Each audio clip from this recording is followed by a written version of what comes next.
it's not just about the characters who are in, it's also about the villains that the cinematic universe creates. I like to think that I'm a bit character in that universe. I once had a potato mailed to me. It came in a FedEx box. It was an actual potato. And I showed it to my kids. And of course, my kids are young. They have no idea why someone's mailing me a potato. It's because that within the Fox universe, I used to be called Humpty Dumpty. And from there it became Brian's a potato. And so when I get random tweets from people calling me Spud, I know that, as you just said, they're in that in-group. It is their way of communicating to each other that they are in on the, I guess in this case, it's a joke, but it's also an insult, you know? Yes, it's an insult. It's because you look like a potato. It has nothing to do with Humpty Dumpty. Look at him. He's so smug. I love it. His book is all about all the lies that Fox tells. Dude, you worked at CNN.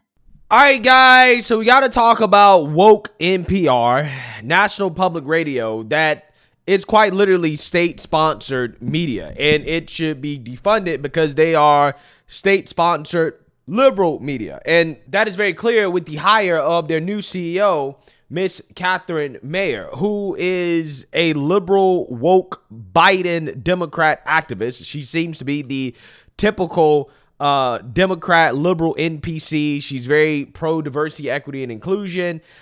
She's everything that you could want in a left-wing propagandist. I mean, she's basically a build a liberal, okay? That's what she is, okay? And we have some of her posts on social media that back up this claim. And because of that, NPR and her are coming under a lot of fire for alleged bias, because people are saying, look, we have taxpayer dollars going to NPR, and this company, this media network, they are essentially just a bastion of left-wing progressive ideas and narratives, okay? It's not journalism.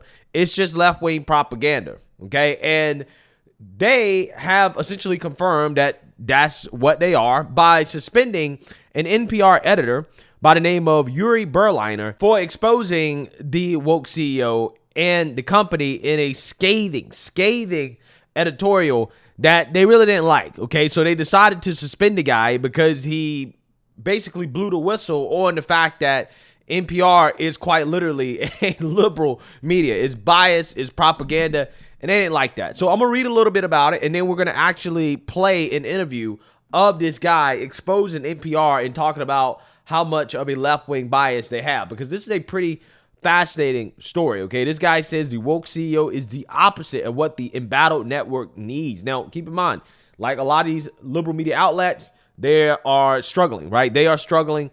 And one of the reasons why is because of the bias. So let's read here. NPR suspended a top editor who ripped the network last week over its left-leaning bias, but the journalist doubled down on Tuesday, saying its new controversial CEO is the opposite of what the embattled radio outlet needs. Yuri Berliner, who published a bombshell essay last week claiming NPR has lost America's trust by reporting the news with a left-wing bias, was sidelined 4 or 5 days without pay beginning last Friday after his article ignited a firestorm. Yeah, I mean, it should have been pretty obvious that NPR is, again, left-wing bias, right? We all know that.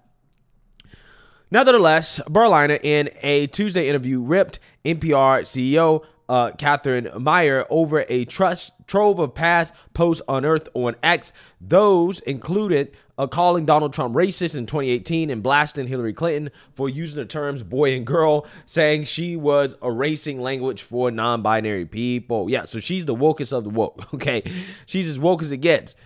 Quote, we're looking for a leader right now who's going to be unifying and bringing more people into the tent and have a broader perspective on sort of what America is about, Berliner told NPR media scribe David Folkenflik Tuesday, quote, and this seems to be the opposite of that. Yeah, so you heard that, okay? So NPR basically sent this guy a warning letter saying, listen, we're suspending you for posting this with another news outlet, right? This is what they say the official reason was for the suspension. But this is a final warning. If you do it again, then you're fired, right?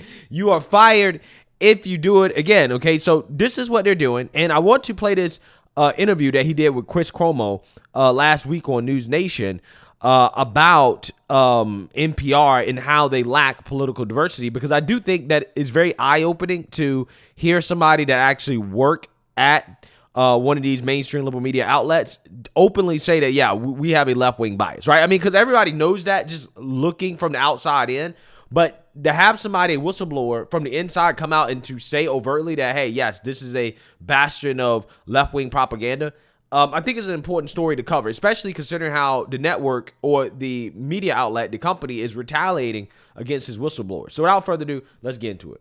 National Public Radio. Today, senior business editor Yuri Berliner published a story in Free Press, Substack.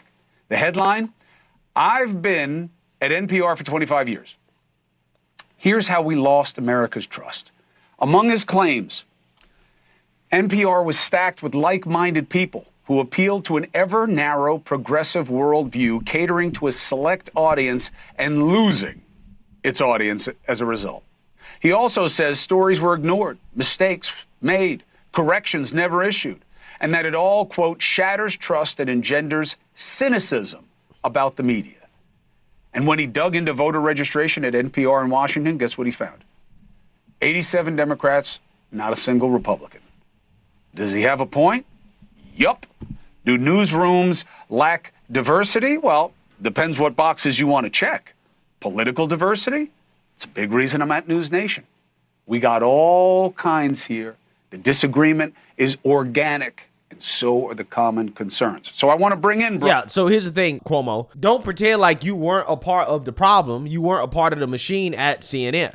Okay, CNN is a network with an overt left-wing bias, and just like NPR, they are struggling. Now, one of the reasons why CNN is struggling is because, like I try to tell you guys all the time, they are trying to compete with MSNBC. MSNBC is as progressive as it gets. I personally think that they sponsor progressive domestic terrorism in this country. Okay, I mean, that is how radical that network is. Okay, they actively encourage and cheer on chaos and destruction from the left. Okay, and CNN is not going to out progressive MSNBC. That's never going to happen. But they're trying to, right? They're trying to be left. They're trying to be left of center. However, what they don't understand is that they don't have an audience for that, right? MSNBC already has that audience, okay? You're competing with ABC, NBC as well, too. You're competing with all these other news outlets for the same audience. However, when CNN tried to be centrist, when they tried to go towards the middle, they weren't allowed to because the employees there got upset, right? The employees there, because they're overwhelmingly Democrats, said, no, we can't go towards the center because going towards the center is basically like MAGA, right? You're basically becoming like Fox News. You're becoming Republican if you move towards the center. Again, that's how left-wing these individuals are. And that has been one of the primary reasons, in my opinion, that CNN has struggled. Now, I think that outlets like News Nation has benefited. They've actually have become the model that CNN should have became, right? Like News Nation, in my opinion, is actually centrist, okay, for the most part.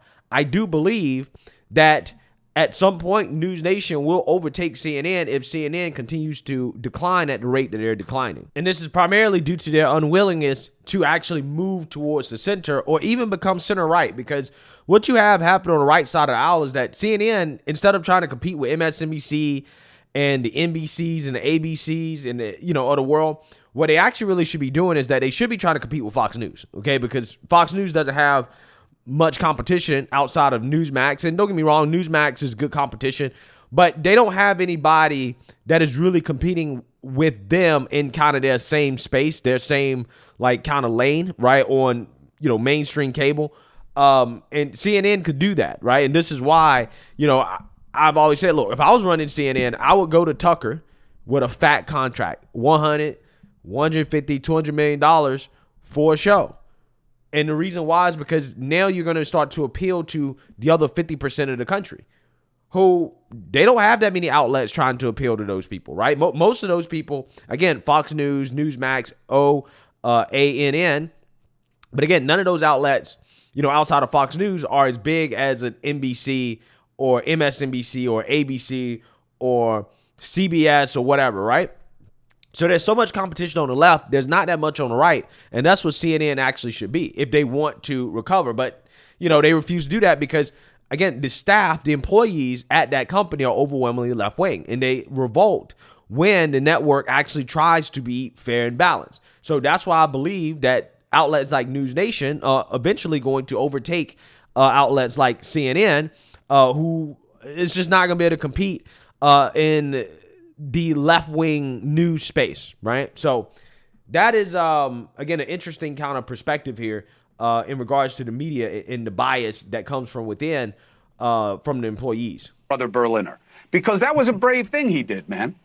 Your competition is your critic base in this business. And you knew when you wrote this, you weren't going to get a chorus of amens. You were going to get people probably digging through your garbage and saying it's not true. And sure enough, colleagues came forward to do what you had to expect they were going to do, which is say, we disagree. Yuri's entitled to his opinion, but we disagree about the nature and quality of our reporting. What do you make of their response? What do you make of the attention? I'm not surprised by the response that, came from management and the same managers that I've been making a lot of these points about. And they're certainly entitled to that perspective. I will say I've had a lot of support from colleagues, and many of them unexpected, who say they agree with me. Some of them say this confidentially, but I think there's been a lot of response saying, look, these are things that need to be addressed. We haven't. We've been too reluctant, too frightened, too timid to deal with these things. And I think that this is the right opportunity to bring it all out in the open. So for those who are sitting there saying, I knew it, NPR, those laconic lefties, with that slow delivery and just feeding us all of this, are you saying that's the truth, or are you saying it's something that has evolved? What do you want people to feel about NPR and what you feel about the media in general? I think it's evolved. I've been at NPR a long time, 25 years. You could say I'm a lifer. And it's a place I've always loved working. But when I started, there was a liberal orientation, but I think we were more guided by curiosity, open-mindedness. You talked about policy. We were kind of nerdy and really like to dig into things and understand the complexity of things. That I think that's evolved over the years into a much narrower kind of niche thinking, a group think that's really clustered around very selective progressive views that don't allow enough air, enough spaciousness to consider all kinds of perspectives. So you use some very powerful words that people kind of see as sacrosanct, whether it's, indicating bias of what people call woke these days, or political correctness or cancel culture. These are often seen as instruments of the left. One, were you worried that, I hope you saved up your money. You are a business editor, so hopefully you're good with your own investing, because they're going to kick you to the curb and nobody's going to want you, especially as a white guy, who's not 18. So what do you make of going after these sacred cows? I'm not worried. I think people want open dialogue. I think people want to have honest debates. And I think, you talked about there's a hunger for this. Most people are not locked into ideologies. And I think many people are just sick of it. And it's one of the reasons people distrust so much of the media, whether it's legacy media, whether it's conservative media. You know what you're getting. It's all pre-digested and spit out to you. You know what the take is going to be. And I think it's ultimately unsatisfying. And for a vast part of this nation, they don't want it.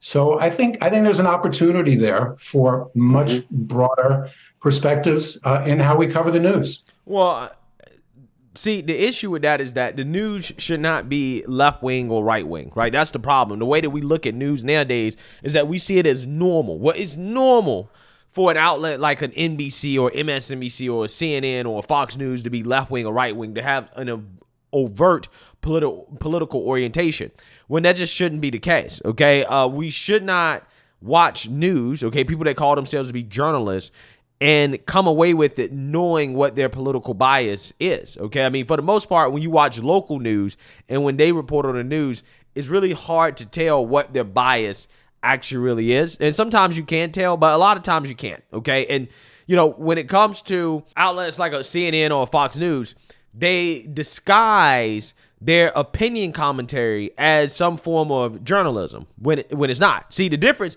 See, with me, I don't tell you that what I'm doing is journalism. I'm doing opinion commentary, right? I don't parade myself around as if I'm an actual journalist, because I'm not. I'm just the guy who is giving you my opinion on news stories, okay? So, again, it's opinionated. For the most part, I'm going to form my opinion based off the facts, but it's opinionated. Now, again, CNN, Fox News, MSNBC, whatever, they don't admit that, right? They don't admit that, hey, Rachel Maddow is not really a journalist, right? What she's doing is not really journalistic as much as just is entertainment and opinion commentary. Joy Reid is not acting as a journalist. It's just opinion commentary and entertainment. They won't admit that, okay? And they parade it around as if their journalism and facts are not biased, right? Again, this is the problem. This is why people have an issue with it, because you're trying to present what you do as unbiased journalism, but it clearly is coming from a left-wing perspective, and that's the problem. And when you do that, that's how you sow distrust, because people are like, okay, well, if I'm going to watch opinion commentary on the news, I might as well go to somebody like a Joe Rogan. And that's why these people in the mainstream media, these journalists, got so upset that more people consume Joe Rogan's content than their content, even though Joe Rogan doesn't have a multi-billion-dollar news conglomerate behind him, even though, he has Spotify, but at the time, I don't even think he was with Spotify. Regardless, they got upset that more people were listening to Joe Rogan for news and opinion commentary than, a CNN or MSNBC, because Joe Rogan did not have a journalism degree, but people were listening to him. Well, the reason why people are listening to him is because he actually has real curiosity. Okay, it's hard to tell exactly where Joe Rogan is at. Joe Rogan just swings with where I think most of the American people that are in the center, he swings the way they swing. Right? So that's why he draws such a diverse crowd, because people really don't know exactly where he's going to come from on certain issues, but at the same time you're getting, opinions, right? But it's insightful, it's thoughtful, and it might not always be right, but at the very least, it's not overt propaganda and bias, right? Unlike what you get in the news, okay, outlets where you're not supposed to get that. This is not what's supposed to be getting from CNN or Fox News or MSNBC. It's okay to get that from, again, some random dude on the internet, because, again, it's some random dude on the internet. But people who claim to be journalists have to carry themselves in a journalistic capacity that is not favorable to just one side of the aisle, okay? And a good example of that is the Hunter Biden laptop story and how people covered that story from the beginning. And you can see that the liberal media outlets, they didn't really want to give it the credibility that it had. They tried to say it's Russian disinformation, Russian propaganda, Rudy Giuliani is bought off by the Russians. This is all the stuff that they said. Again, turns out a few years later, that Hunter Biden laptop story was 100% legit. And it's stuff like that that basically makes the mainstream liberal media less credible to the average viewer. They know, okay, you guys, you have an agenda. And because of that, we can't really trust you. I might as well go watch somebody like a Joe Rogan or some random YouTuber rather than to watch you, because, hey, at the very least, a random YouTuber is covering it. You're not. That's the difference. And again, this is why the mainstream liberal media is falling apart. I'll tell you what, it is exactly what these cats at Nexstar sat down to talk to me about when they wanted me to come back to cable news. They were saying, look, if you're going to carry water for the left, and I was like, I've never been a water carrier. I don't know why I have this reputation, but because you were a water carrier on CNN, okay? You were a left winger. You're still a left winger. You're trying to play the enlightened centrist role, okay? But you're a left winger, okay? You're a liberal. So don't sit here and try to pretend like you weren't a part of the propaganda machine. You were, Cuomo, 100%. I said, no, it's not what I do. It's not what I want to do. They were like, good, because unless you want to declare it straight up and say, I am Chris Cuomo conservative, I am Chris Cuomo Democrat, whatever you want to call yourself, if you're not going to do it that way, we don't want you here, because that's the whole theory of the case. I think there is an opportunity in it here. Now, do you believe that this is true about all media? Because I don't, but I want your take on it. Do you believe that the media, anywhere you go, is go left or go home? No, I don't think so at all. I think we're seeing a growing number of independent writers, substackers, people with podcasts like the Free Press, where I published this story, where there's a different perspective. We could call it heterodox, politically homeless, where you don't really know what the take you're going to get. There's a lot of surprise. There's curiosity. You may not like everything you hear, but you're going to get intelligent, open-minded conversations. Yeah, I mean, but see, here's the thing. That's on alternative media. That's different than mainstream media, which, yeah, there is no room to not be on the left, right? This is why, again, CNN, for as much as the executives want the network to move right, they can't, because the employees there will revolt. So they have to stay left, just like all the other media outlets, right? So I hear what he's saying. In alternative media, okay, yeah, there is an opportunity to, go in a different direction. But in mainstream liberal media, no, you have to go liberal or go home, okay? And this dude got suspended for basically saying this, okay, for being a whistleblower, for exposing NPR, which is publicly funded, as liberal propaganda, as Democrat propaganda. It is state-sponsored media. And again, he's facing the punishment for telling the truth, right? When you tell the truth, this is the punishment that you face. You get suspended. And again, if he lashes out again, he'll get fired. He might end up getting fired anyways, because there's no way that woman running NPR, there's no way that you can't say that outlet is not going completely far left, which is exactly why it should be defunded. Let me know what you guys think. Make sure you like, comment, and subscribe. Most importantly, share a Black conservative perspective. Peace.